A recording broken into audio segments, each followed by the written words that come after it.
Welcome to the RSP cast. I'm Matt Waldman with the Rookie Scouting Portfolio, and today I'm going to do kind of a combo of an RSP cast and an RSP film room. And we're going to look at Bo Jackson. Hey, listen, it's early summer. We've got some mini camp stuff going on. The RSP post-draft is finished. The RSP June update for the Dynasty and Projections package is out and available. If you would like that, you can purchase it for $24.95, and there'll be updates throughout the year. And when you do purchase it, within 24 to 48 hours, I will send you an email with an access code to download the PDF of the projection and rankings package. So far, the response has been great. Everyone who's bought it has just been like, this is really almost like icing on the cake. It's just as good as the RSP for me.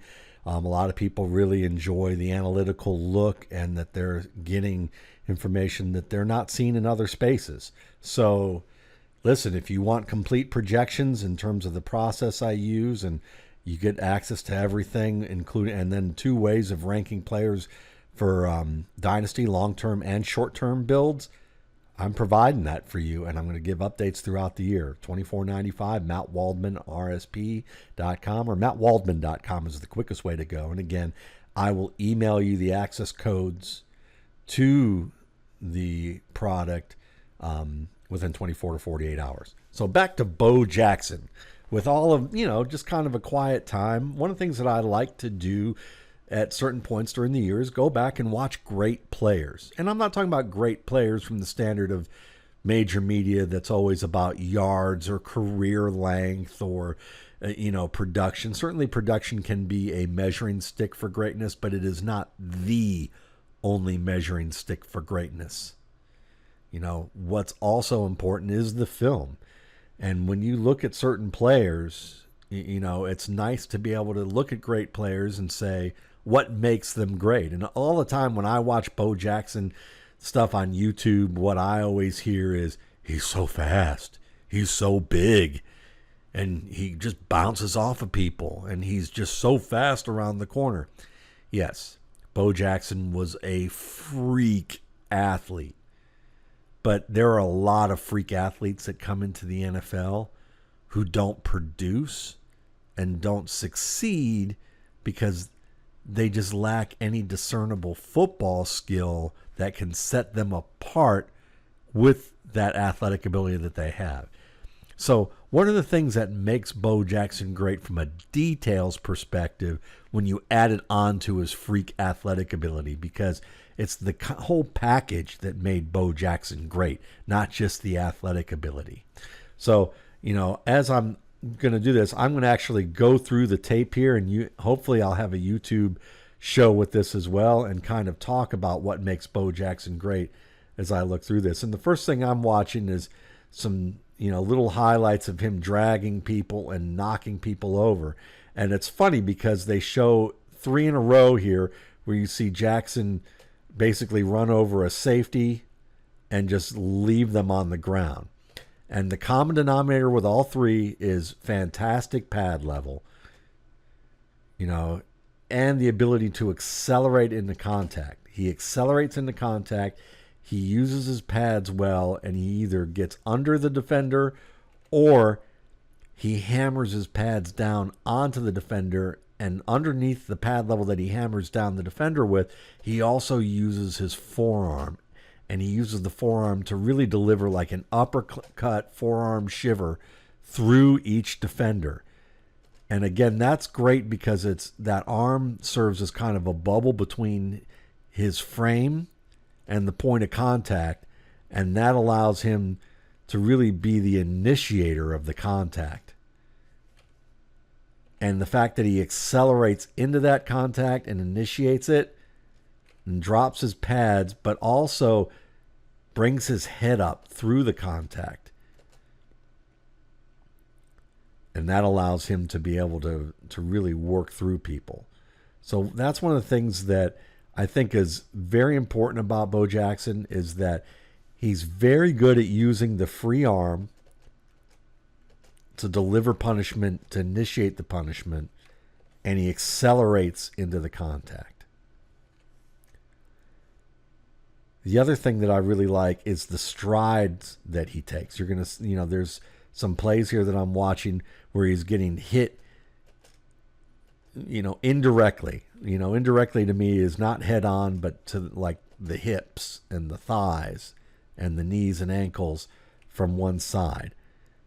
And one of the things that I see with him is that he's taking not necessarily short strides, but he's not a long striding player.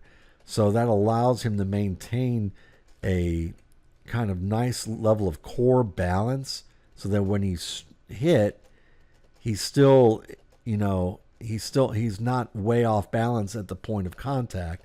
And that allows him to, when he takes the hit to the side, to kind of displace the weight to the other foot. And if he has to hop or jump, he's very good at being able to, land in a position where he can maintain that consistent stride, which keeps his speed at a nice level, keeps his core balance at a good level, and allows him to strike. And I think the best thing about all backs that I watch, the best backs, is that they are very good at operating using their limbs in a very independent fashion. That they can change their stride pattern a little bit when they need to. They can hop and work through one foot or the other. They're very good at using that free arm to deliver contact. And I'm just, watching it over and over again here. One of the things also is cutting ability. When you take a look at his ability to change direction, one of the things that he does really well and noticed is that he actually had curvilinear movement.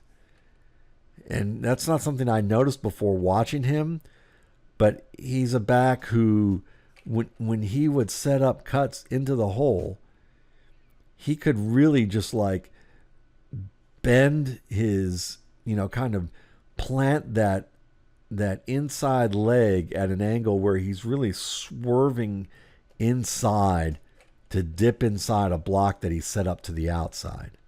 So he'll work towards the outside, plant with the outside foot, and then plant on really the inside, kind of the instep of his inside foot.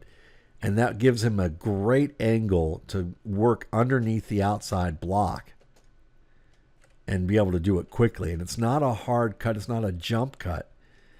Some people would describe it a little bit as a jump cut because it looks like, he kind of plants hard off of that outside foot. But the way he's doing it's more of a bend of the way that Dalvin Cook would do. And the fact that Bo Jackson has his speed and power and he's keeping his feet, on the ground without a lot of, lateral movement to where, his feet leave the ground and a lot, it makes him very smooth, still being able to work at the speed he needs to work at. And it allows him to be able to change direction so efficiently when to be able to get downhill. The other thing is how he finishes. In addition to being able to drop the pads on people, I like that, again, that free arm. He'll extend that free arm enough that when a defender goes for his legs, he's able to throw that forearm into the back of the defender who's trying to chop at him, and then he'll leap over the defender through that. And that's a very good skill, not only to get extra yards, but to protect yourself. Because he gets low, I'm watching here against the New England Patriots as he outruns Andre Tippett, who was, wow, what a running back he was, linebacker he was.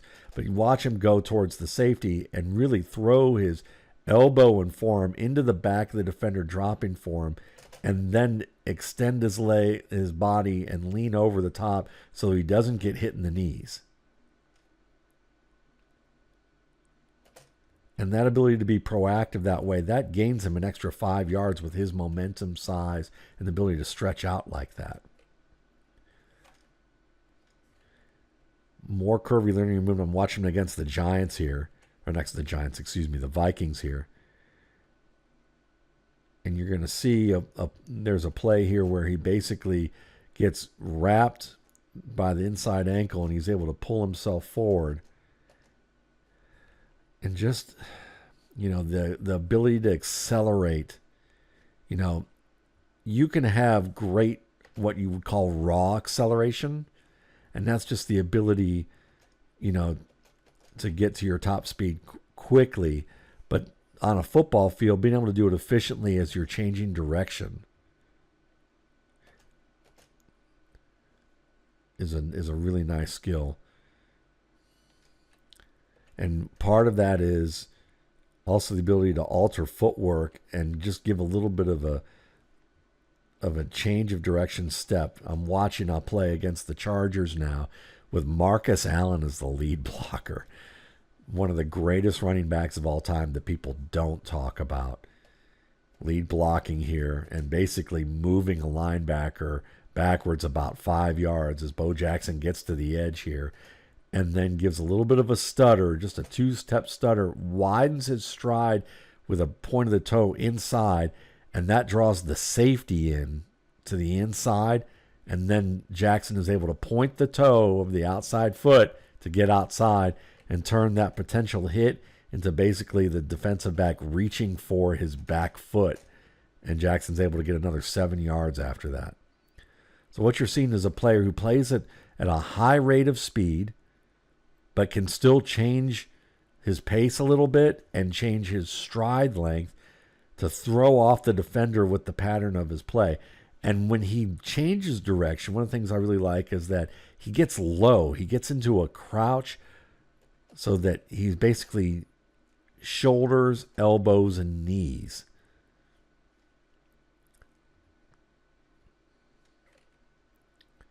Okay, so I'm watching him again against the Chargers. He's catching a pass on this particular highlight.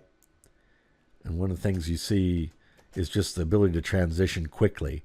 Doesn't, as soon as he makes a catch, he turns either upfield or turns in towards open space, even if it's towards the inside or towards the sideline and then upfield. Switches the ball well. And he carries the ball a little bit low from his chest at times, but it's only as he's beginning to accelerate when he gets to a point where, and he does it very fast, switching the ball. When he gets to the point of contact, that ball comes right up to his chest.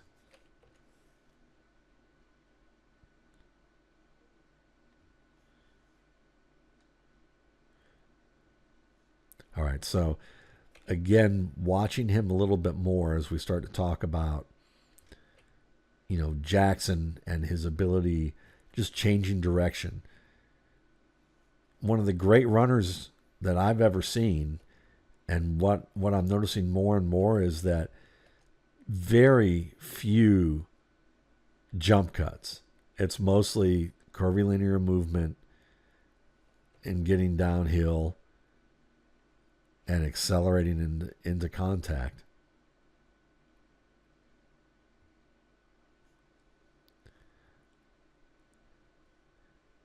Now, one of the things that he does very well as a runner too is being able to see pre-snap or early post-snap that the defensive front has an advantage to the side that he's supposed to go. Because I'm watching him on the pitch play against Denver in 1987. It was his first career touchdown, and he literally spins opposite of where the pitch is. I mean, takes the pitch, and before he even takes a step, spins to the backside, turns the corner, and then just lowers his frame and accelerates through number 31. Again, leads with his pad. Yes, he dips his shoulder with his pad, but when I freeze the frame, you're going to see him here where he literally has his forearm into the hip of this defensive back and uppercuts it into the chest. And there's a point where I've frozen it here where literally 31 looks contorted while his feet are off the ground and Jackson is accelerating through him. It looks like a comic book superhero, throwing a punch at a villain like Captain America or or the Hulk or something along that nature. and he just deposits 31 on the ground. I mean, 31 literally looks like a bag, like a sack of potatoes, like a lifeless sack of something that just falls like dead weight to the ground after the contact. And then Jackson turns the corner on the linebackers and scores on the play.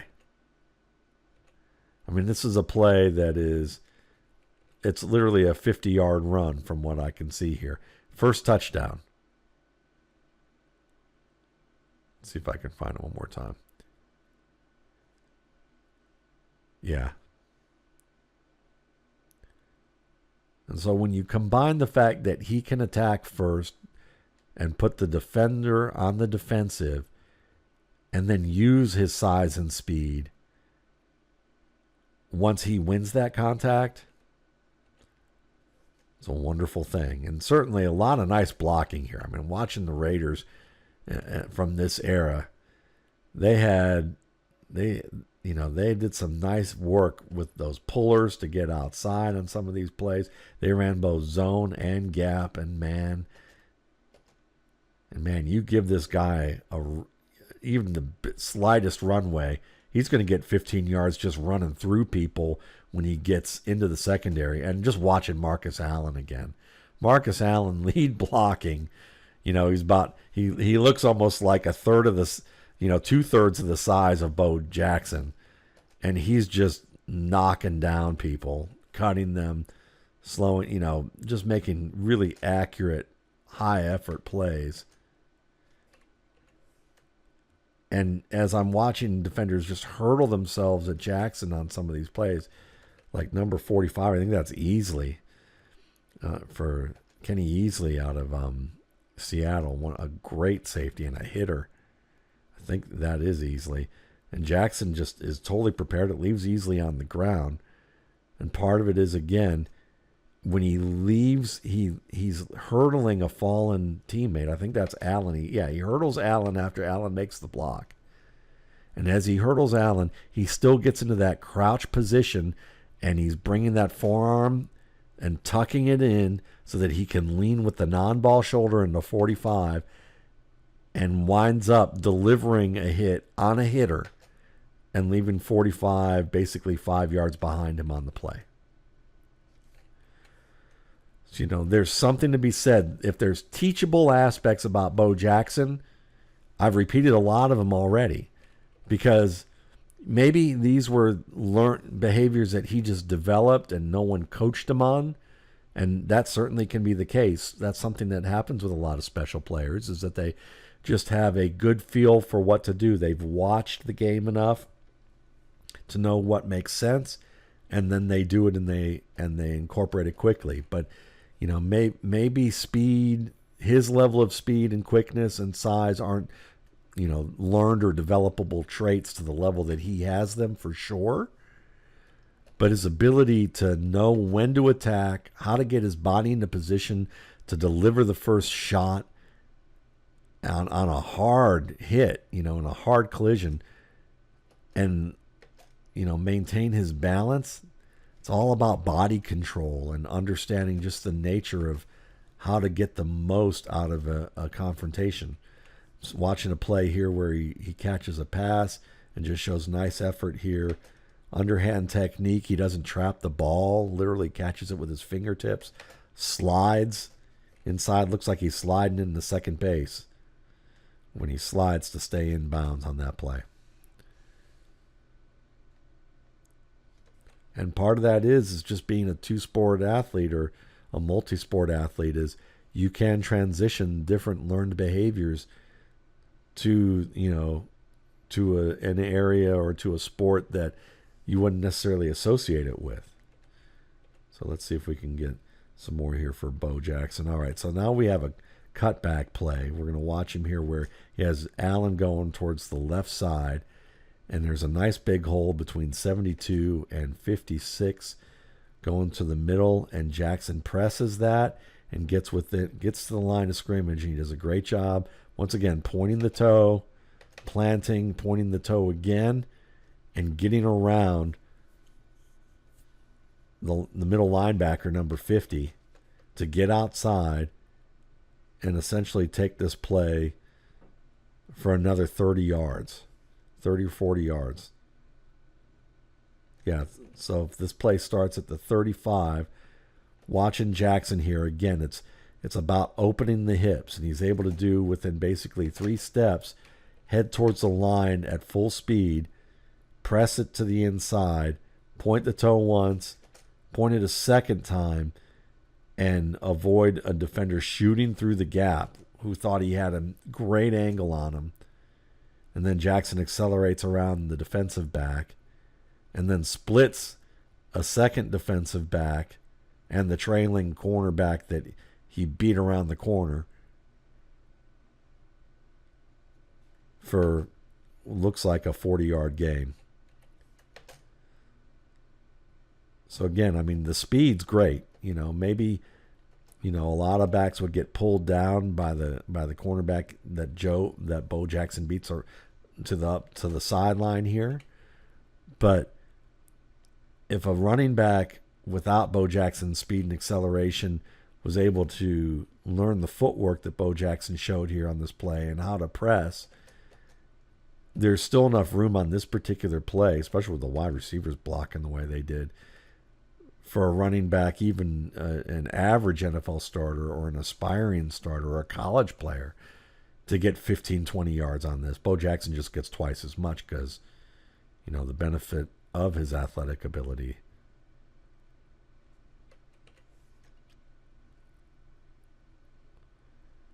But yeah, I understand why people get blown away by his speed.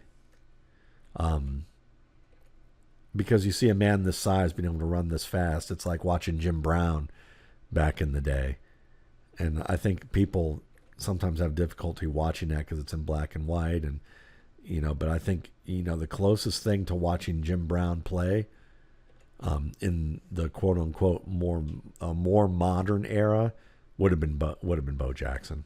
And I'm watching the famous play where Brian Bosworth, who was like, supposed to be the resident badass of linebackers at that time, takes on Bo Jackson. They thought, he talks some trash about hitting Bo, and Bo carries him across the goal line at the 2. It's kind of an underwhelming play compared to most of the highlights that I'm watching here.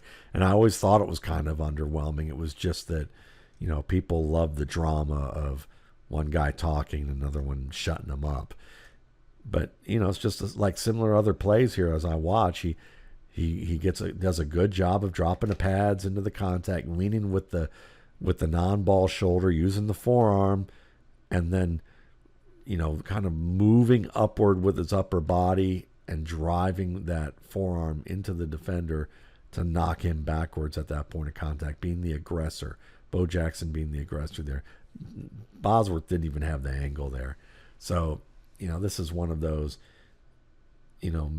myths that I think people enjoyed the myth of it all and the drama of it all when it really wasn't that big of a deal of a play.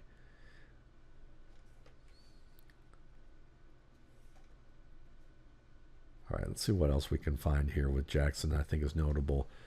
I mean, there's a play against the Falcons we're going to watch in a minute here where watching him as a receiver is just unbelievably impressive.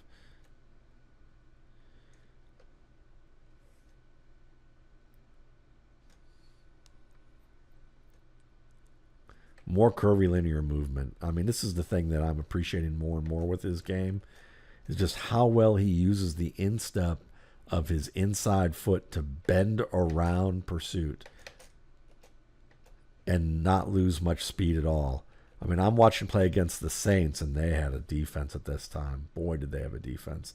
And you see him on a play where he literally bends away to flatten out behind Marcus Allen as the lead blocker around number 73, pursuing from the inside in the middle, gets around him, and then as Marcus Allen does a great job of basically cut blocking a cornerback at full speed as he works around the corner to the outside. I mean, you can't find a much better cut block than this in terms of level of difficulty.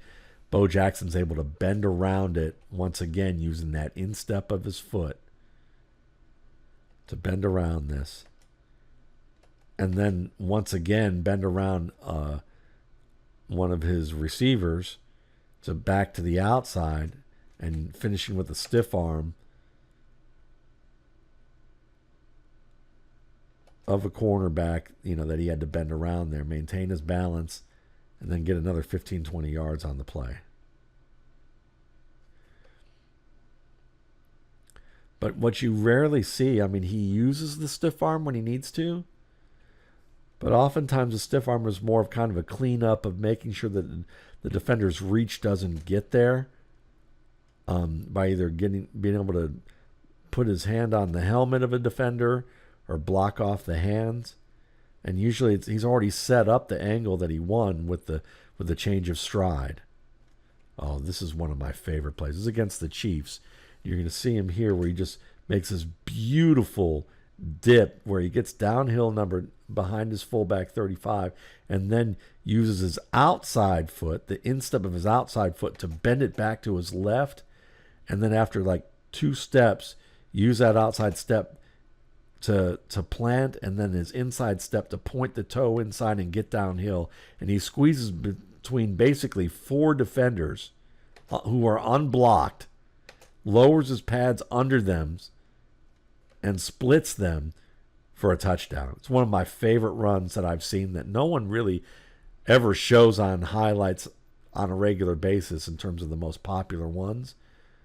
But man, this is special because, again, you get that instep and that curvilinear movement where he really points that toe and gets outside, and then in succession plants that inside foot, then the outside foot out, pointing the toe towards the boundary, and that gets the defenders to kind of slow down their pursuit to the outside or kind of square out there.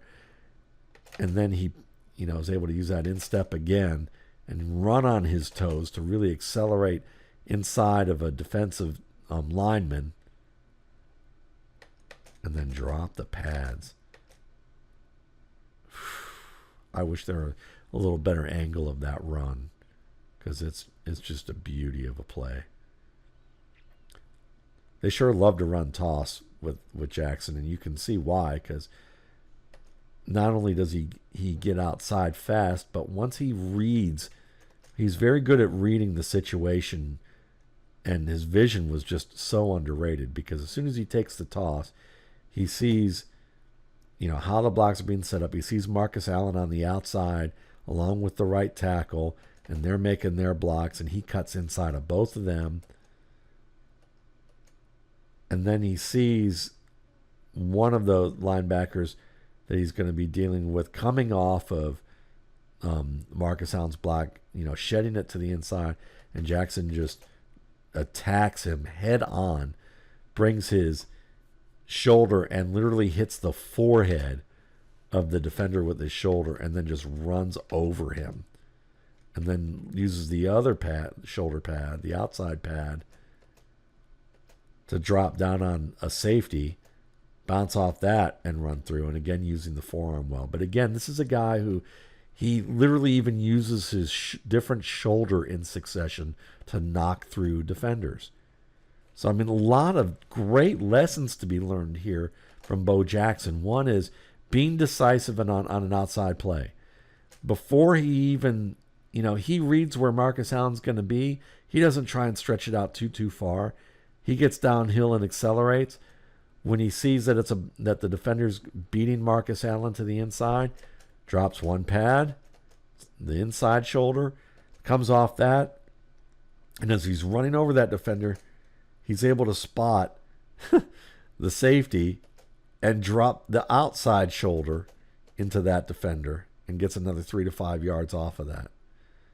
Just that ability to, use every angle of your body as a weapon and do it in succession as defender after defender is coming after you in waves.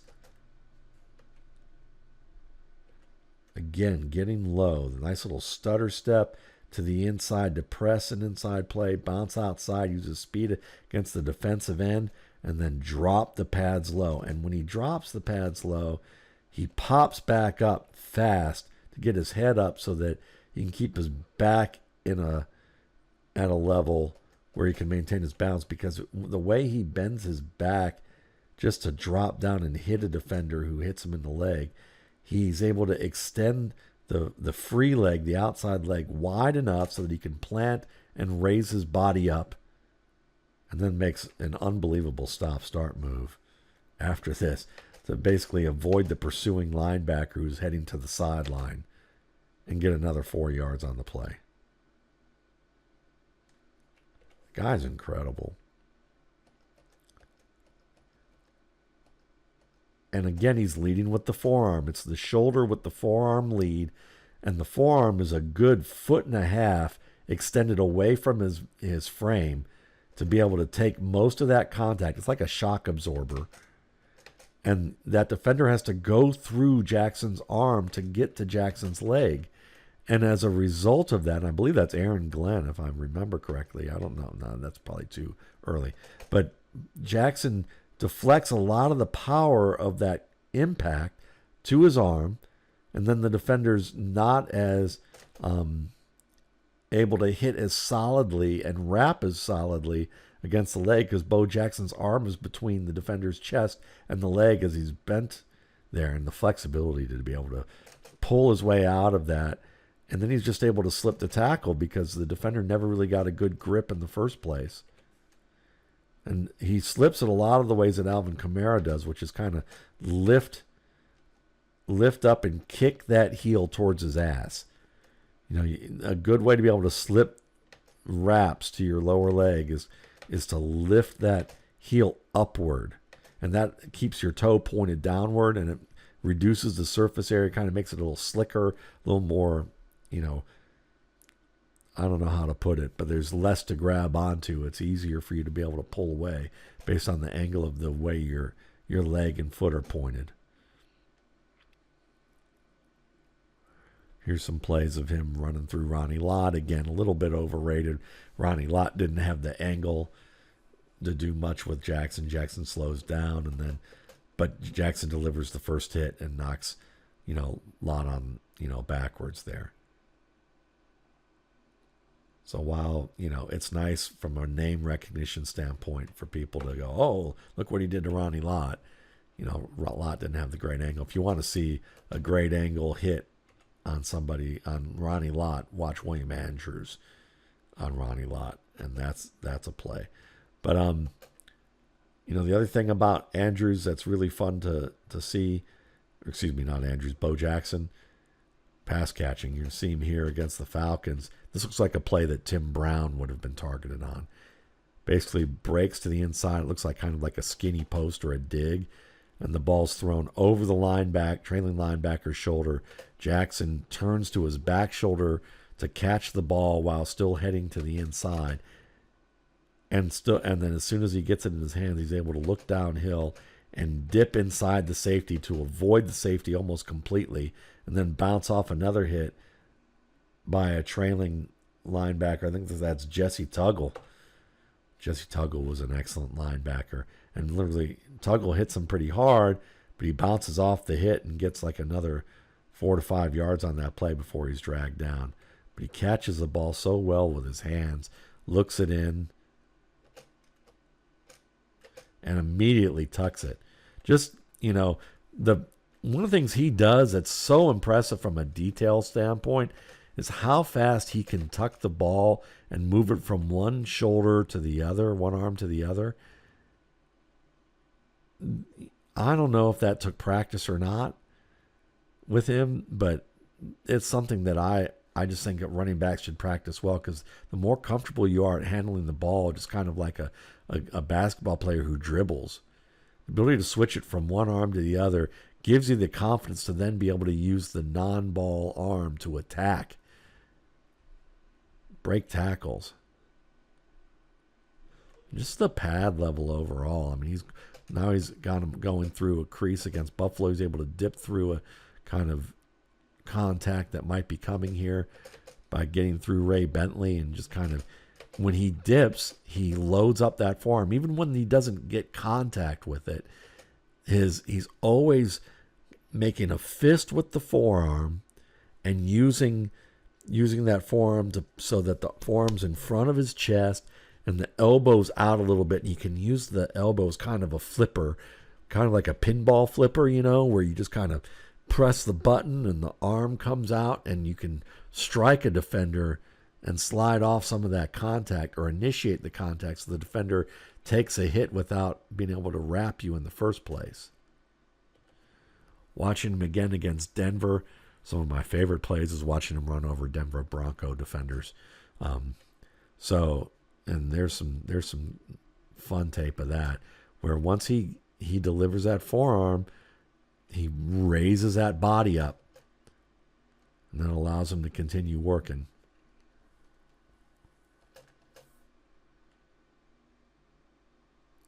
They're showing the repeat of some of the Seattle plays. But just getting under people. He knows when to get under people with his pads, and he knows when to hammer down on defenders. So if you want to watch a player and learn something about pad level, Bo Jackson, pad level, forearm shiver, elbow, kind of the elbow flipper, and curvilinear movement. Here's another one against the Chiefs. Toss play. Takes about 4 steps to the right side. Reads that he's outflanked. He's able to change his stride length to get back inside, and he doesn't immediately reverse field. He does what the best backs do, which is he gets downhill and presses to the inside portion of that toss and gets within a couple of steps and then points the toe, with that backside foot leg and shifts his hips within 2 steps to then make the cutback and work around the backside edge defender, and he gets about 30 yards on this particular play. So yes, the speed comes in handy for sure. The acceleration's great, but the footwork and the vision and the ability to do this incrementally, because there are a lot of backs who are fast enough to do a lot of this in the NFL who aren't as successful because they immediately go for the cutback, and the backside contain is in a position to be able to stop the angle. But Bo Jackson exacerbates a good or exploits a good angle by making more of it because he's incrementally working from outside to the middle, then cuts to the backside.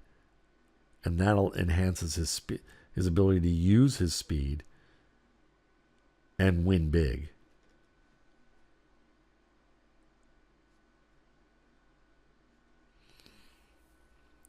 Now,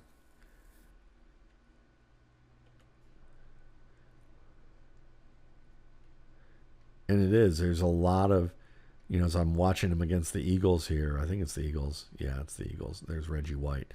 You can see him on a toss play here, working to his left. Couple little stutter steps where he slows down to set up a block, 2 blocks to the outside, presses further outside, and then just makes a nice plant and gets downhill.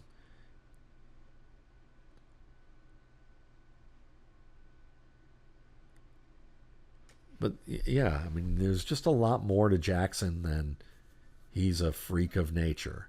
Certainly he is that. But this is why I get on my, I kind of rant or talk so much about how running back isn't just this instinctive thing.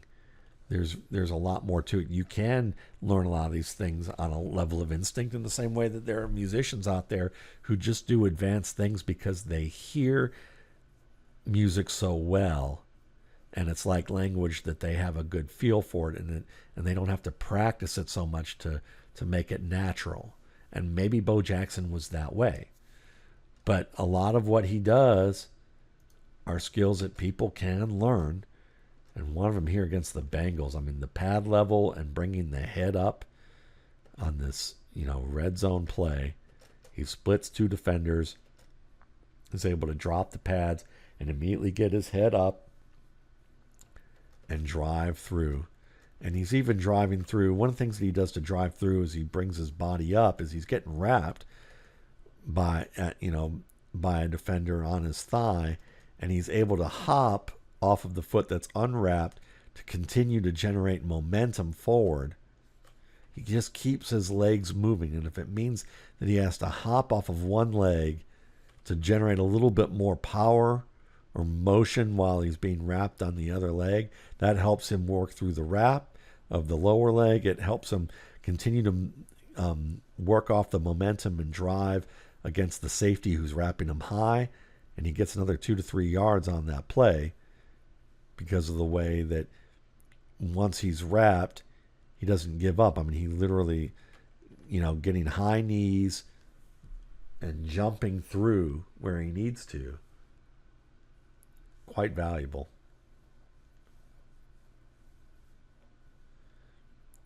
And then the plays that are just unbelievable is just the speed. I mean, there's a play here that's like, a 92-yard run. It's his career long run against the Bengals. And he just gets around the safety, and you just watch him run. It's like watching Secretariat run, watching, Usain Bolt, anybody who's, just kind of laps the field almost, and it seems like the way that he's playing.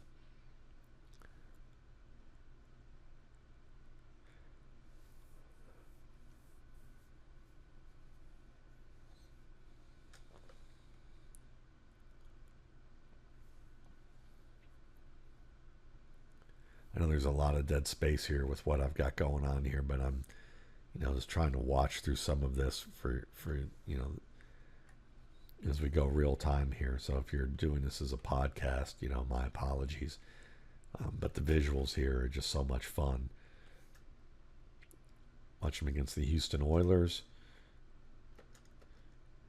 And again, it's just that whole, I don't see a lot of backs accelerate through contact the way Bo Jackson does. Leonard Fournette early in his career would accelerate through contact.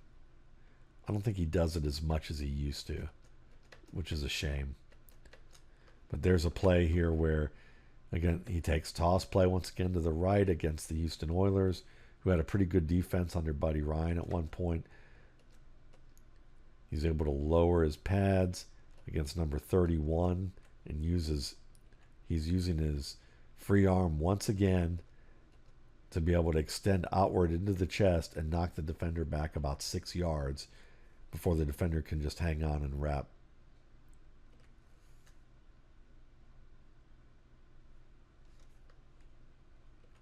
He's just so decisive.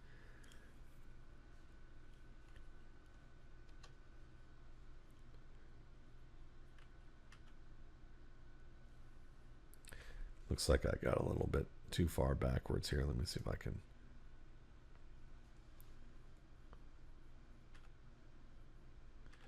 Yeah. But I think that's enough, to talk about Jackson. Otherwise, I'm just kind of, I'm not really seeing anything else that's going to stand out about his game that I haven't already talked about. It's just shocking to me how good his curvilinear movement is. It's very Gale Sayers-like. It's very Dalvin Cook-like. Just in a Jim Brown-like frame. Pretty incredible. And just the way he attacks. Jamal Charles, who I think is, if he's not a great back, he was a borderline great back. Jamal Charles may not have learned from watching Bo Jackson, but some of the things that he does with his upper body to initiate contact was what made him such an effective inside runner for his size. And Bo Jackson does this type of stuff all day long.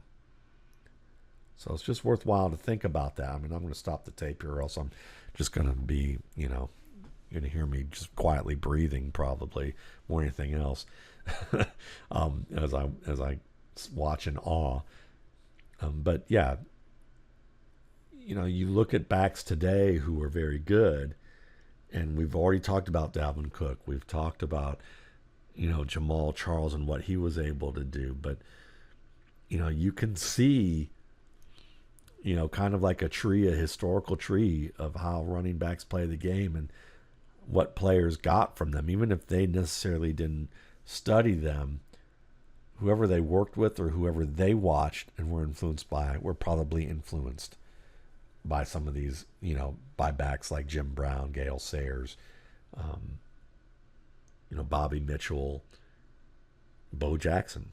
Even that, now that we're talking about Bo Jackson being nearly 40 years ago, or 30 years ago at least, he's influential on that level. So it's fascinating to me to look at these types of players, because what we're seeing is I often see some younger guys on Twitter, and they'll talk about players from the past, and sometimes they don't look at the game with the level of nuance that they should, and they're critiquing some of these players as of like they never would have played in the NFL today, or they weren't as good as people make them out to be. And I understand youth likes to destroy or likes to tear down things behind, that were built before them sometimes as part of the attitude of being young. You want to find something new, or you want to look at the institutions and find fault with it. And certainly there are some points that are worthwhile being made there. But, the more I look at some of the older players, there's oftentimes I see things that younger players are doing that they obviously were influenced by on some level, even if it wasn't directly. And, some of these players created a lot of techniques that you're going to see as a standard part of the NFL today. And Bo Jackson, great player, but a surprising wealth of technical skill,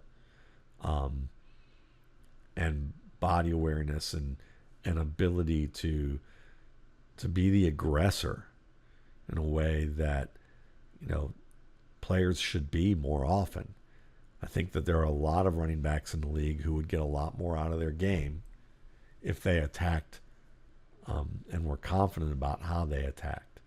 But that's a learned skill, and it's one of those things that if you aren't doing it early in your career and doing it right and doing it well, it's hard to learn that now that you're playing grown man full speed football, to be able to attack on that level, which is why guys who do it tend to be some of the better runners in the league, and you don't see other backs learn how to do it.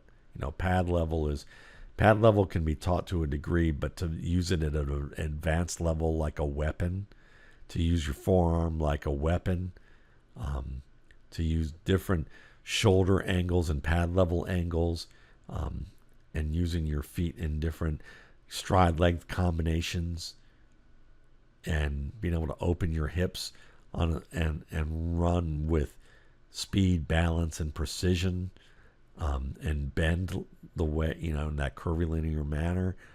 Not a lot of backs can learn that once they're already like midway through college. So, yeah, a lot of appreciation for Bo Jackson. I hope you enjoyed this. And, if you want to see more, you can always go to my YouTube channel, Matt Waldman's RSP Film Room. Go to my site, mattwaldmanrsp.com. I'll be providing more content in the coming weeks again, and kind of getting my year back started. This is kind of my vacation time, as one might say. So I'm taking the next few weeks to kind of relax a little bit. And as I ramp up fantasy football at Football Guys, some of the work that I do there. And I'm sure Mark and I will be doing some videos, and I'll have some more guests on over the summer. So again, you can get the rookie scouting portfolio, the pre-draft and post-draft for $21.95. If you want to get the projections package, dynasty rankings, full dynasty rankings, and full dynasty projections, 2-year projections, in fact, along with rankings that are designed to go slow build and long build and short build time, you can get all that for $24.95.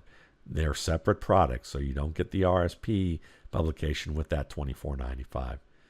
You got to get both, and so for I think $46.60, $46.90, something like that, you can get both. And a lot of people have been doing that.